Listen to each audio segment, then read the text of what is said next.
Injil Yohanes pasal yang ke-13 sampai dengan pasal yang ke-14. Saudara, ini berbicara tentang percakapan pribadi antara Tuhan Yesus bersama-sama dengan murid-muridnya pada perjamuan yang terakhir, di mana sebelum Tuhan meninggalkan murid-muridnya, maka Tuhan berpesan kepada murid-muridnya, yang pertama, supaya mereka saling mengasihi satu dengan yang lain. Karena ciri-ciri daripada murid, yaitu pada waktu Tuhan mendapati murid-muridnya hidup dalam kasih satu dengan yang lain. Dan kemudian saudara, dalam pasal yang ke-13, Simon berkata kepada Tuhan, "Tuhan, kemanakah engkau pergi?" Maka jawab Yesus, "Ke tempat aku pergi engkau tidak dapat mengikuti aku sekarang, tapi kelak engkau akan mengikuti aku." Saudara, maka dalam pasal yang ke-14 ada satu percakapan yang luar biasa, yang tidak tercatat dalam Injil yang lainnya, di mana kemudian Tuhan berkata, "Jangan gelisah, jangan khawatir, percayalah kepadaku. Karena di rumah Bapakku ada banyak tempat tinggal. Jika tidak, aku tidak akan mengatakan kepadamu. Sebab aku pergi ke situ untuk menyediakan tempat bagimu." Bapak Ibu yang dikasihi oleh Tuhan, kalau saya boleh membuat satu konklusi mengapa Tuhan lebih baik meninggalkan kita, maka ada 3 alasan yang perlu kita mengerti pada pagi hari ini, kenapa Tuhan meninggalkan kita, padahal Dia memperkenalkan dirinya sebagai Immanuel, yang artinya God is with us. Tuhan bersama-sama dengan kita. Tapi mengapa 2000 tahun yang lalu Tuhan meninggalkan kita?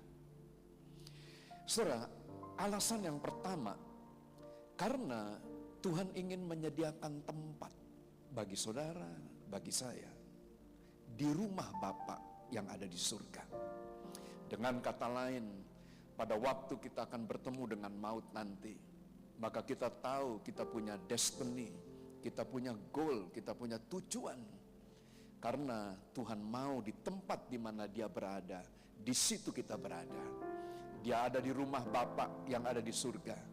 Maka Tuhan menyediakan tempat bagi kita semuanya, sehingga satu waktu nanti kita akan bersama-sama berkumpul, bersekutu, dan beribadah di rumah Bapa kita di surga. Amin. Dan yang kedua, Tuhan tidak membiarkan kita menjadi yatim dan piatu, tetapi Tuhan akan mengutus Roh-Nya yang kudus. Dalam Yohanes pasal yang ke-16 dicatat, adalah lebih berguna bagi kamu, bagi kita semuanya, jika aku akan kembali ke rumah Bapa. Karena pada waktu aku kembali ke rumah Bapa, aku akan minta supaya Roh Kudus itu dicurahkan, seorang penolong yang lain yang akan mendampingi kamu sampai kesudahan zaman. Saudara, Tuhan mengerti bahwa ditinggal itu tidak menyenangkan, apalagi yang meninggalkan.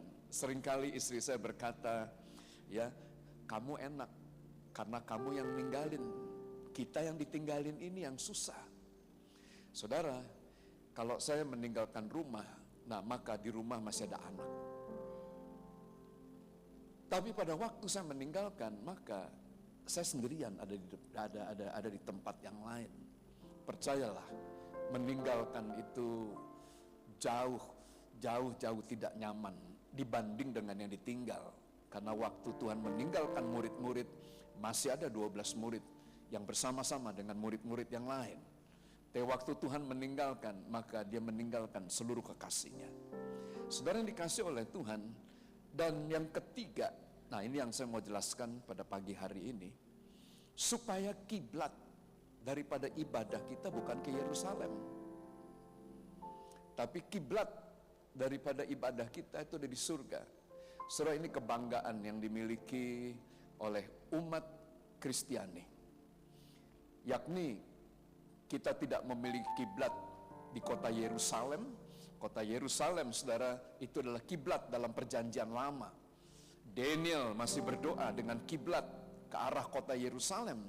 Tapi sejak Tuhan Yesus naik ke atas kayu salib dan mati di atas kayu salib, maka kiblat daripada ibadah kita bukan lagi sesuatu yang ada dalam dunia ini, tapi kiblat kita beribadah kepada Bapa yang ada di surga, Tuhan kita yang ada di surga. Haleluya. Nah, mari kita akan mulai, saudara. Yang pertama, Tuhan menyediakan tempat tinggal bagi kita.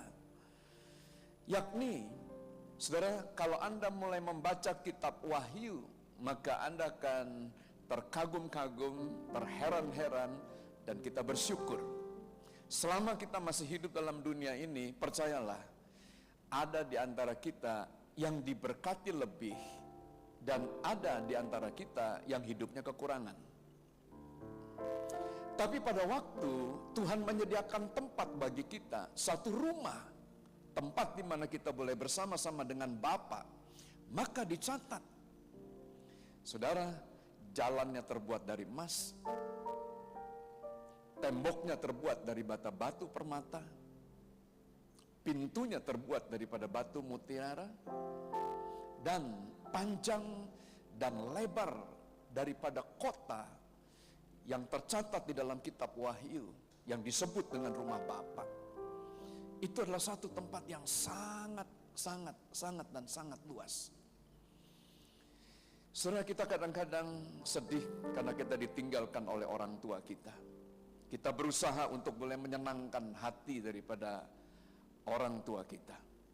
Tapi tahukah saudara, pada waktu orang tua kita meninggal, maka mereka dibawa oleh Tuhan ke tempat di mana Tuhan itu berada. Dalam Injil Lukas dicatat, saudara, pada waktu kita menemukan kematian, kita tahu tempat kemana kita pergi, karena Tuhan mengirimkan malaikat-malaikatnya untuk menjemput Lazarus yang miskin itu. Dan malaikat-malaikat akan membawa pribadi-pribadi yang kita kasih yang telah meninggal dunia untuk kembali ke rumah Bapa yang di surga. Oleh sebab itu, maka Paulus yang mengerti akan hal ini menulis, mati adalah keuntungan bagiku, dan hidup bagiku adalah Kristus. Mengapa? Tokoh-tokoh perjanjian baru tidak ada satupun yang gentar dengan kematian. Kemarin saya baru lihat lagi, saudara, untuk mempersiapkan khotbah ini, saya kemudian menonton kembali kisah daripada murid-murid Tuhan Yesus dengan kematian mereka. Sebagian besar daripada mereka mati dengan cara yang sama seperti Tuhan mati. Mereka naik ke kayu salib. Ada yang kemudian dipenggal, ada yang digergaji, ada yang diseret sampai dengan mati. Tapi tidak ada satupun yang takut dengan kematian. Mengapa? Karena mereka tahu kematian bukan akhir daripada segala-galanya. Kematian itu mereka tutup mata di bumi, tapi mereka akan buka mata di surga dan bersama-sama dengan Tuhan untuk selama-lamanya. Bisa katakan amin? So, the question, pertanyaannya adalah ini. Kalau Tuhan itu rindu bersama-sama dengan saudara, bersama dengan saudara, Dia menyediakan rumah bagi kita, tempat tinggal bagi kita. Saudara, apakah Anda memiliki kerinduan yang sama?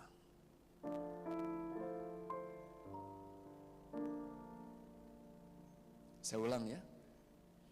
Kalau Tuhan mau tinggal bersama-sama dengan saudara,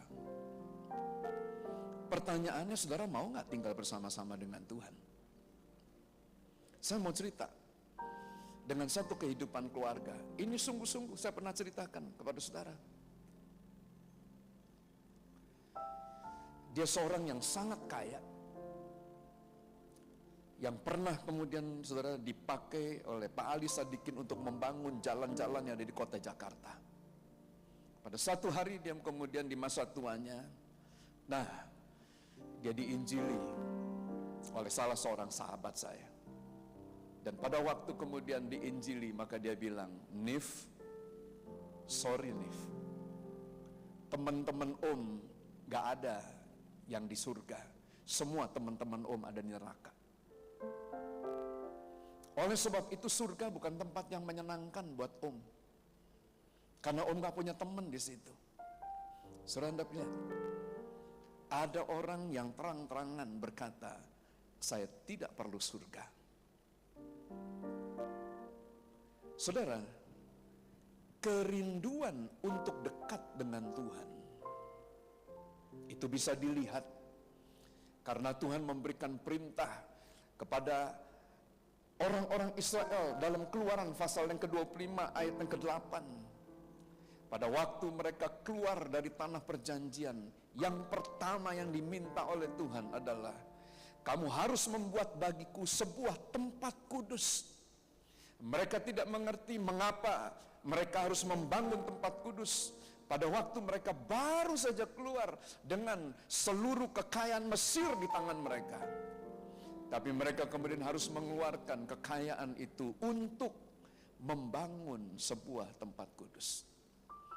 Dan Tuhan katakan kepada mereka, supaya aku, kata Tuhan, dapat diam dan tinggal bersama-sama dengan kamu. Saudara yang dikasih oleh Tuhan, Israel masih belum mengerti. Sampai kemudian pada suatu waktu Musa dipakai oleh Tuhan untuk menyingkapkan rahasia ini. Dan saya pernah, saudara, masuk ke dalam dapur rekaman untuk merekam lagu ini. Saya minta kunci. Bila engkau tak besertaku, kami tak mau berjalan. Ku perlu Tuhan, pimpin langkahku dengan kasih karunia-Mu. Pimpin langkahku sejauh berjalan dalam Roh-Mu. Nyatakan Tuhan kemuliaan-Mu dan berjalanlah denganku. Saya minta musik saja. Saudara, apa yang menjadi perbedaan dari Israel dengan bangsa yang lain?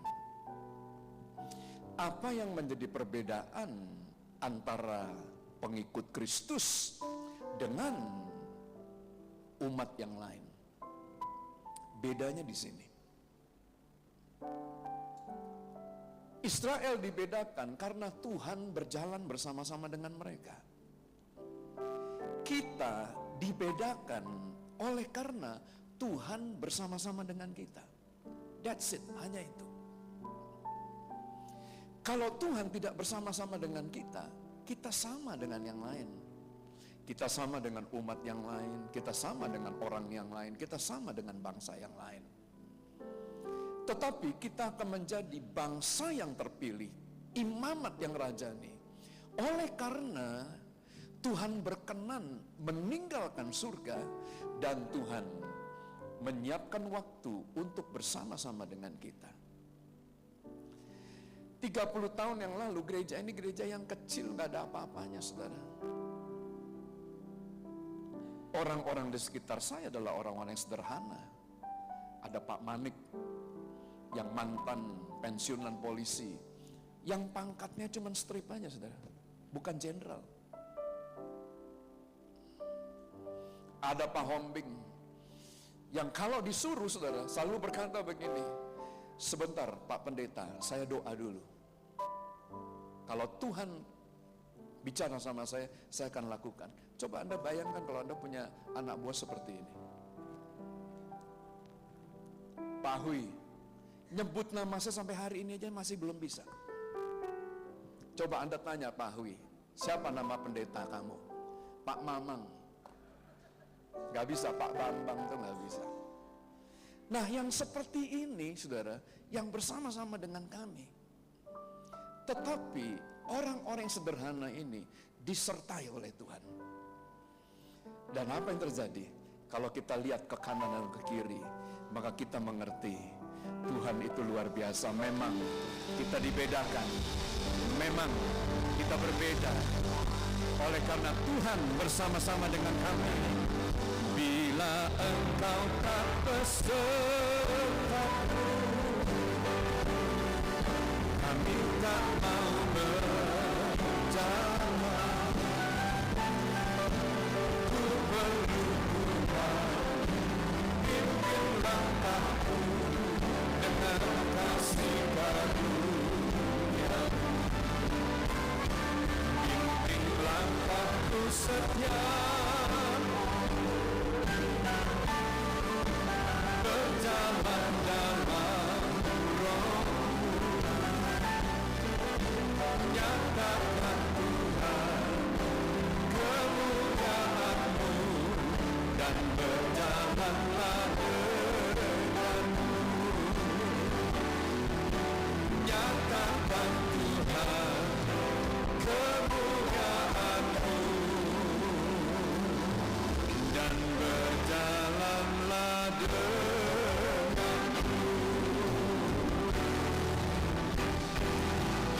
Berjalanlah ya Tuhan bersama dengan kami. Mari kita berikan tepuk tangan yang meriah bagi Tuhan. Anda mau disertai oleh Tuhan? Mari kita selesaikan pembangunan rumah Tuhan yang ada di Sumatera Resort. Amin. Yang amin hanya 20 orang saja. Itu adalah satu statement yang sangat kuat. Kalau Tuhan buat rumah buat saya di surga, saya akan buat rumah buat Tuhan di bumi. Sehingga bukan nanti saya bersama dengan Tuhan, tapi sekarang waktu saya masih hidup, saya juga bersama-sama dengan Tuhan. Bisa katakan amin? Nah, yang berikutnya, saudara, seringkali kita berpikir iblis itu adalah musuh kita yang terakhir. Bukan. Musuh yang terakhir itu adalah maut. Pada waktu Paskah, maka saya menyampaikan, karena Paskah temanya yang mendahului kamu ke Galilea. Saudara, ada apa di Galilea? Galilea adalah tempat di mana paling banyak mukjizat itu dilakukan oleh Tuhan Yesus. Ada 37 mukjizat yang dilakukan oleh Tuhan Yesus dalam seluruh kehidupannya, dan yang paling banyak dia lakukan pada waktu dia berada di Galilea. Sehingga pada waktu Tuhan Yesus berpesan kepada Maria Magdalena, katakan kepada saudara-saudaramu bahwa aku akan mendahului kamu ke Galilea dan aku akan bertemu dengan kamu di Galilea. Nah, apa artinya? Artinya di tengah-tengah goncangan, di tengah-tengah ketakutan yang dialami oleh murid-muridnya karena Tuhan Yesus disalibkan, ditangkap dan mati. Pada waktu itu Tuhan berkata, jangan takut, aku akan mendahului kamu di Galilea. Dengan kata lain, Tuhan mengingatkan kepada murid-murid, tidakkah kamu lupa? Dan jangan melupakan bahwa ada banyak mukjizat. Aku pernah membangkitkan orang yang mati dari kematiannya. Dan pada waktu Tuhan berpesan hal yang seperti, Tuhan hanya mau berkata kepada murid-muridnya, mukjizat itu masih ada. Dan musuh yang terakhir bagi kamu telah dikalahkan. Dan musuh yang terakhir itu adalah maut. Saudara yang dikasihi oleh Tuhan, pada waktu Tuhan Yesus bangkit dari antara orang mati, maka yang dikalahkan oleh Tuhan Yesus, yang menjadi musuh terakhir, yang menjadi momok buat kita semuanya, itu bukan iblis, tetapi maut. Iblis dalam Wahyu pasal 12 ayat yang ke-11 gampang mengalahkan. Kita mengalahkan dia oleh darah anak domba, oleh perkataan kesaksian, dan iblis akan dikalahkan dengan dua hal ini. Dan yang ketiga, iblis juga dikalahkan dengan firman yang keluar daripada mulut kita. Gak sulit dealing dengan iblis, tetapi yang paling sulit adalah pada waktu kita dealing dengan maut, karena maut hadir dalam kehidupan kita oleh karena kita berdosa. Tahukah Anda pada waktu Anda tidak mengasihi, Anda hidup dalam dosa. Kompetisi bagi. Tetapi kalau kompetisi didasari oleh kebencian, oleh kemarahan, itu dosa. Nah, oleh sebab itu, saudara, ya, mari. Tuhan telah mengalahkan dosa, dan oleh karena pengorbanannya di kayu salib, dosa kita diampuni. Tetapi mempertahankan kemenangan kita terhadap maut gak gampang. Karena maut akan melahirkan ketakutan dalam kehidupan seorang.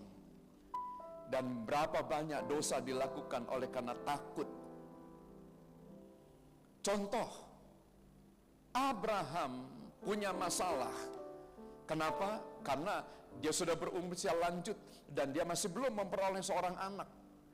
Jadi pada waktu kemudian ditawarkan oleh Sarah supaya Abraham mengambil istri yang lain, karena ketakutannya tidak memiliki keturunan, dia mengambil Hagar sebagai istrinya. Dan oleh karena begitu banyak ketakutan, saudara, kita membuat banyak kesalahan. Bapak Ibu yang dikasihi oleh Tuhan, tahukah Anda mengapa Roh Kudus itu dicurahkan? Tuhan berkata, adalah lebih berguna bagi kamu jika aku kembali ke rumah Bapa. Karena pada waktu aku kembali ke rumah Bapa, maka Roh Kudus itu akan dicurahkan. Roma 8 ayat yang ke-6 berkata, keinginan daging adalah maut, tapi keinginan roh adalah hidup dan damai sejahtera. Saudara, pada waktu musuh yang terakhir yang telah dikalahkan oleh Tuhan tiba-tiba menyerang kita, ketakutan akan kematian, ketakutan akan kemiskinan, ketakutan untuk kehilangan jabatan, ketakutan untuk kehilangan nama baik. Pada waktu kemudian ketakutan itu mulai menguasai, maka percayalah, kita perlu pertolongan daripada Tuhan. Karena pada waktu Roh Kudus itu menguasai kita, apa yang terjadi? Tuhan tidak memberikan kepada kita roh yang membuat kita menjadi takut. Setelah banyak orang berpikir, bagaimana cara saya menyelesaikan pembangunan daripada rumah Tuhan yang ada di Sumatera Resort. Sampai dengan hari ini, saya tidak pernah dikuasai oleh ketakutan seperti itu. Mengapa? Karena saya tidak mengizinkan musuh yang terakhir, yang telah dikalahkan oleh Tuhan, menguasai kehidupan kami. Tetapi saya berdoa, Roh Kudus penuhi kami. Pada waktu Roh Kudus itu memenuhi kita semuanya, maka saudara, Roh Kudus akan membangkitkan yang pertama, kekuatan. Yang kedua, kasih. Dan yang ketiga, penguasaan diri. Saya berdoa, kita tidak dikuasai oleh ketakutan, tapi biarlah kita akan dikuasai oleh kasih yang datang daripada Tuhan. Yang mau, yang mengerti, berikan tepuk tangan yang meriah. Kasih dari surga memenuhi tempat ini. Kasih dari Bapa surga, kasih dari Yesus mengalir di hatiku, membuat damai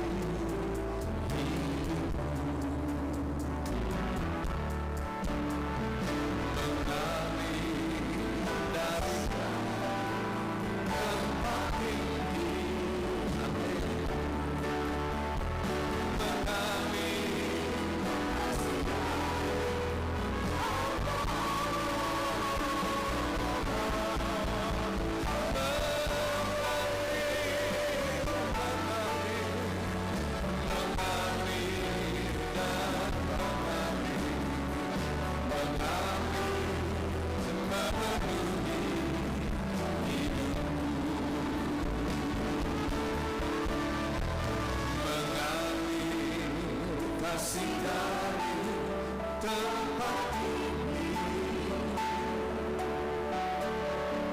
mengalir kasih dari kata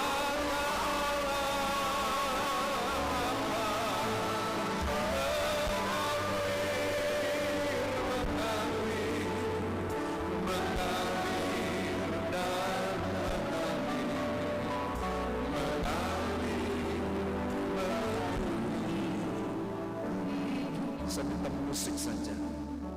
Saudara, mari kita ambil waktu 1 menit saja. Kalau hari-hari ini ada di antara kita yang masih dicengkram oleh rasa takut, rasa takut akan masa depan, akan hari esok, rasa takut oleh karena kelemahan, sakit penyakit.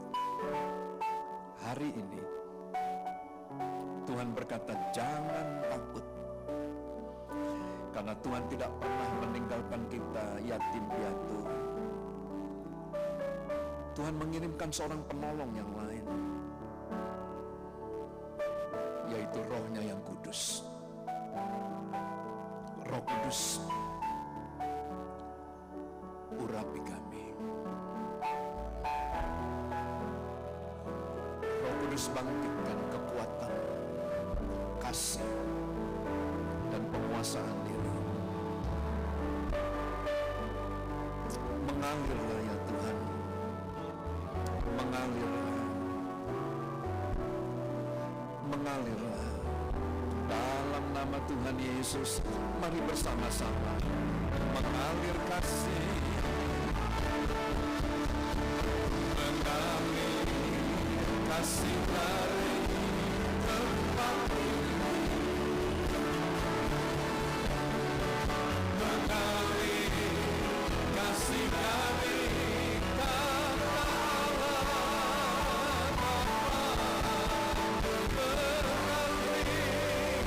mengalir dan mengalir, mengalir, memenuhi hidup, mengalir,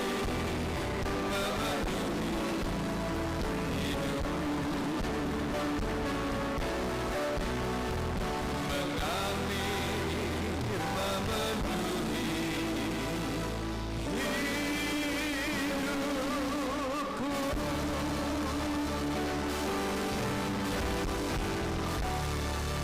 Haleluya.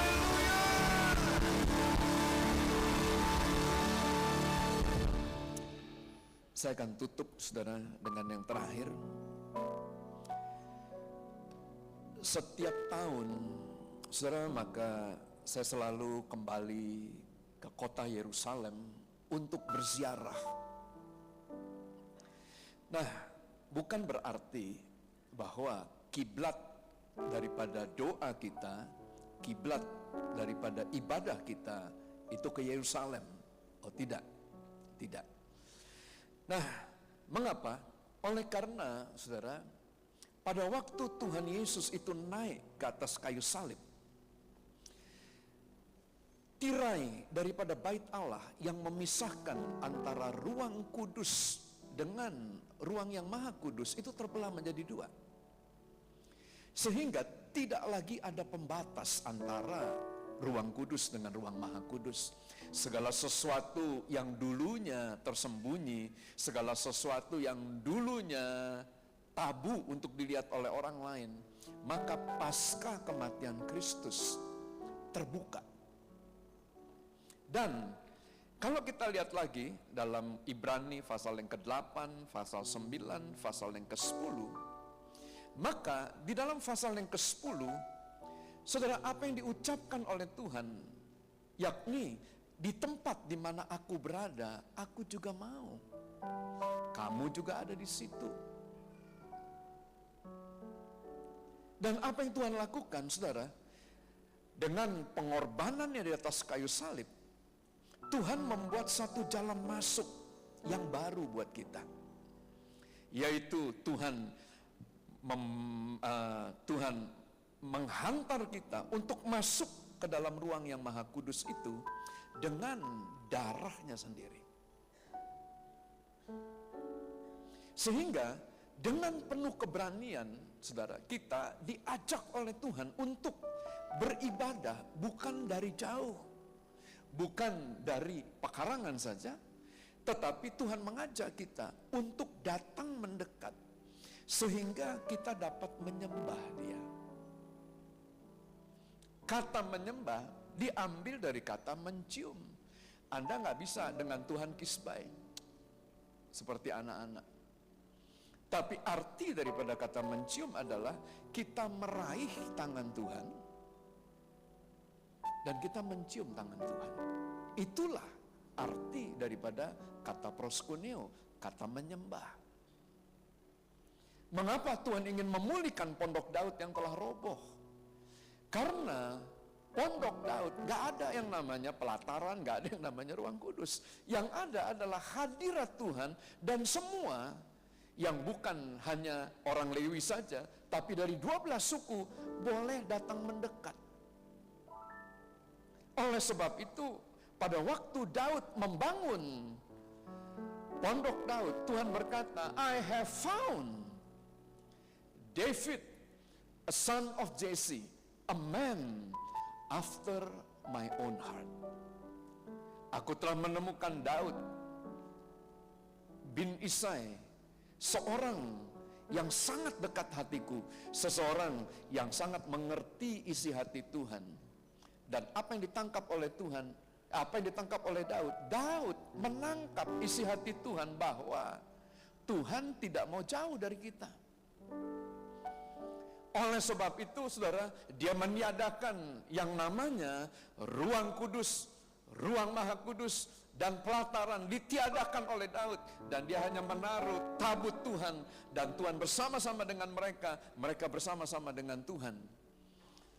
Tetapi hal itu masih belum bisa digenapi secara penuh di dalam perjanjian lama. Pasca daripada kematian Kristus, maka jalan itu terbuka sehingga ibadah kita. Nah, ini Bet, di sini kenapa dalam Yohanes pasal yang keempat Tuhan berkata, Bapa menghendaki penyembah-penyembah yang demikian, yakni mereka yang menyembah dalam roh dan kebenaran. Karena kalau Anda lihat, saudara, darah dan daging tidak bisa beribadah di tempat yang ada di tempat kudus yang ada di surga. Dan surga itu berbicara tentang hanya 3 hal: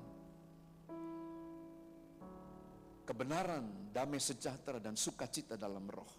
Oleh sebab itu, orang yang tidak bersedia berdamai tidak bisa ibadahnya itu langsung mencapai surga. Tetapi pada waktu kita mau hidup saling mengasihi satu dengan yang lain, nah apa yang terjadi? Pujian kita, penyembahan kita, ibadah kita, saudara, itu bukan sampai ke kota Yerusalem, tapi akan sampai langsung tembus ke tahta Tuhan, karena Tuhan Yesus ada di sebelah kanan daripada Allah Bapa. Dan Tuhan yang akan kemudian membawa ibadah kita untuk dipersembahkan kepada Bapa yang ada di surga. Dengan kata lain, apa yang kita lakukan sekarang ini, apa yang kita lakukan di bumi, itu akan sampai ke tahta daripada Allah itu sendiri.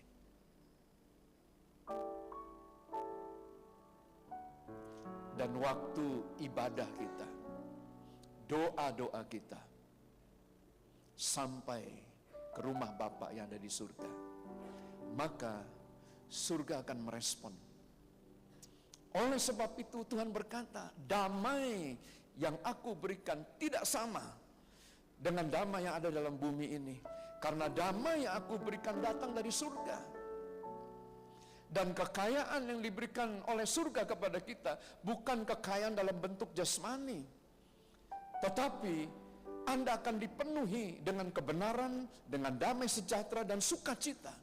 Orang tidak tahu mengapa kita bersuka cita, Tapi kita bisa bercerita, kita bersuka cita, bukan karena something happen, bukan karena happiness, tapi kita bersuka cita karena Roh Allah ada di dalam kita.